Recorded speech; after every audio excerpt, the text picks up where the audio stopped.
Di ruang sidang Magadha, Bindusara mengatakan, faktanya adalah sama. Tapi sekarang malah kau, Asoka, yang tampak seperti pelakunya. Apa kau memiliki bukti atau logika lain yang bisa membuktikan bahwa kau tidak bersalah? Asoka hanya diam. Dharma bertanya pada Bindusara, bagaimana bisa Anda berpikir jika Asoka akan jatuh serendah ini? Aku memiliki kepercayaan penuh padanya. Dia tidak bisa melakukannya. Acarya Radagupta mendukungnya. Asoka tidak akan mungkin mengatakan kepada kita tentang pajak Gona dan dia juga tidak akan membawa harta jika ia bekerja sama dengan Gona. Carumitra mengatakan, Sampora, Anda selalu adil dan telah menilai fakta. Mengapa Anda tidak melakukan hal yang sama hari ini? Dharma menambahkan, Sampora juga telah mengabaikan hatinya sekali sebelum membuat keputusan. Dengarkan hatimu sekali. Bindusara akan membuat sebuah keputusan. Tapi Utar memintanya untuk berhenti. Kilas balik ditampilkan. Kaurvaki mengampuni hidupnya. Aku tidak akan membunuhmu. Hanya katakan kebenaran di pengadilan bahwa Asoka mengikuti Susima untuk menangkap Gona. Dan kau yang berusaha membunuh Asoka. Ingat bahwa aku dan Asoka mengenalimu. Asoka tidak akan mengampunimu jika kau mencoba melarikan diri karena dia adalah canda. Akan baik bagimu untuk menyerah, atau Asoka tidak akan mengampunimu, ataupun keluargamu. Kilas balik berakhir. Siamak tegang melihat Utar sementara orang lain bingung. Bindusara bertanya, siapa kamu? Mengapa kamu di sini? Susima menggelengkan kepalanya pada Utar. Asoka memperkenalkannya. Dia adalah Utar, pendukung Guna. Utar mengangguk, aku telah kalah sebelum mati. Aku dikalahkan Asoka. Aku bisa membohongi semua orang tapi tidak Asoka. Aku menerima kegagalanku di hadapan semua orang hari ini. Aku telah menyerah. Bindusara menuntut untuk tahu siapa Gona itu dan di mana dia. Aku akan mengampuni hidupmu. Utar tahu dengan baik bahwa Gona tidak akan mengampuninya ataupun keluarganya jika ia mengatakan kebenaran. Aku telah menyelamatkan diriku sendiri dari Asoka. Sekarang hanya ada satu cara untuk menyelamatkan keluargaku. Utar mengaku, akulah Gona. Semua orang kaget dan kebingungan. Utar melanjutkan, aku memiliki dua identitas, yaitu Utar dan Gona di hadapan semua orang, sehingga orang takut terhadap Gona. Aku mengatur uang sehingga tidak ada yang meragukanku. Aku tahu permainanku sekarang. Aku tidak tahan untuk dihukum. Utar meminum sesuatu yang beracun sebelum orang lain dapat bertindak.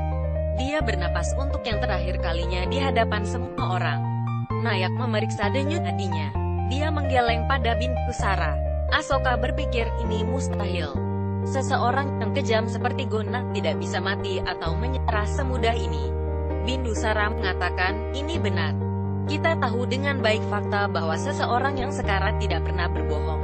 Dia ingin melakukan hal baik di saat-saat terakhir hidupnya.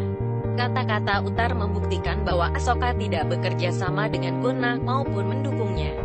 Dia melakukan itu semua untuk mencapai Gona. Dia berhasil melakukannya. Asoka dan Susima tidak mempercayai satu sama lain karena memang sudah ada celah di antara mereka. Susima sudah dihina di hadapan semua orang. Aku telah kehilangan kepercayaanku pada Asoka lagi. Tapi semua berakhir dengan baik. Sekali lagi aku memperingatkan kedua pangeran.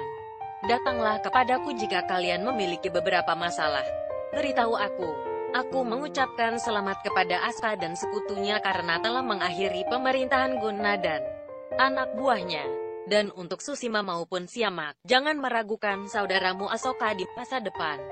Sidang dibubarkan. Acarya Radagupta bertanya, siapa Gona jika senadainya bukan Utar?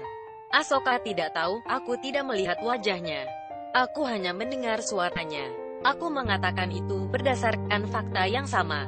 Ini adalah sesuatu untuk berpikir bahwa orang yang telah menyembunyikan kebenarannya selama 10 tahun dan mencoba mengumpulkan uang secara diam-diam, mengumumkan kebenarannya di pengadilan hanya seperti itu. Dia melarikan diri. Tidak perlu baginya untuk berhenti. Tapi dia kembali untuk membuktikan bahwa aku tidak bersalah. Dia membunuh dirinya sendiri. Tidak ada sesuatu yang salah. Utar datang ke pengadilan karena seseorang. Acarya Radagupta bertanya apa yang harus aku lakukan. Asoka memintanya untuk menjaga jasad Utar dengan aman. segera akan terbukti bahwa Uttar bukanlah Guna. Komplotan Guna harus membayar mahal untuk ini. Seseorang pasti telah memaksanya untuk datang ke pengadilan. Seseorang ada di sana ketika aku sedang bertarung melawan Susima dan Nar. Orang itu memanah mereka. Nayak tidak melihat siapapun. Acarya Radagupta mengatakan, aku baru mengetahuinya. Mata-mataku juga tidak tahu mengenai itu. Devi mengatakan, aku tahu siapa yang menyelamatkan hidupmu. Dia membawanya bersama dia. Asoka menanyakan Devi masalahnya. Devi mengatakan, apakah kau tahu siapa yang menyelamatkan hidupmu? Asoka bertanya tapi Devi diam. Dia membawa Asoka ke sebuah ruangan di mana Faidji, tabib, sedang mengobati luka Kaurvaki. Faidji memberitahu, dia telah kehilangan banyak darah. Tidak mungkin baginya untuk bertahan. Kami melakukan yang terbaik. Sisanya tergantung dewa. Mereka semua pergi. Asoka terperangah. Devi bertanya, apa kau dengar? Dia sekarat karena membahayakan hidupnya. Apa kau ingin tahu untuk siapa dia melakukannya? Dia melakukannya untukmu. Dia menyelamatkanmu dari Susima dan Uttar. Dia adalah wanita bodoh yang mencintaimu. Dia mencintaimu melebihi hidupnya. Wanita pemberani dan bodoh ini memberikan kepentingannya kepadamu dan hidupmu daripada dirinya sendiri. Dia melakukan hal yang sama hari ini. Hasilnya benar di hadapanmu. Sayangnya, kau tidak mengenali dia. Lihat mataku. Katakan padaku apa kau benar-benar tidak mengenalinya. Asoka membatu. Devi bertanya lagi. Apa kau tidak kenal siapa dia? Lihat dia. Dia adalah wanita yang telah menunggumu selama 10 tahun yang lalu. Dia belajar untuk melawan kegelapan, dengan harapan kau akan kembali dengan cahaya suatu hari. Dia adalah wanita yang berpindah ke setiap inci dunia, hanya untuk menemukanmu. Dia menjelajahi setiap tempat. Dia pergi ke Kumela juga karena kata orang di sana tempat orang untuk bersatu. Dia mendapatkan beberapa informasi tentangmu tapi kau tidak. Kau mungkin tidak menyadari cintanya tapi dewa menyadarinya. Dia adalah orang yang memberikan makanan kepada Fit dan ibumu. Ketika kalian sedang kelaparan di hutan, kau masih bilang bahwa kau tidak mengenalnya. Dia datang ke Ujjain untuk mencarimu. Tapi rumahmu sudah hangus. Orang lain pasti akan menyerah, tetapi wanita ini mencari identitasmu bahkan di dalam abu. Dia memiliki kepercayaan bahwa kau tidak bisa mati. Dia datang ke Rajgir. Dia malu ketika kau mendekatinya. Kau pergi di saat ia mendapat keberanian. Kau masih akan mengatakan jika kau tidak mengenalinya. Dia adalah orang yang berdiri di antara kau dan kematian sebagai perisaimu.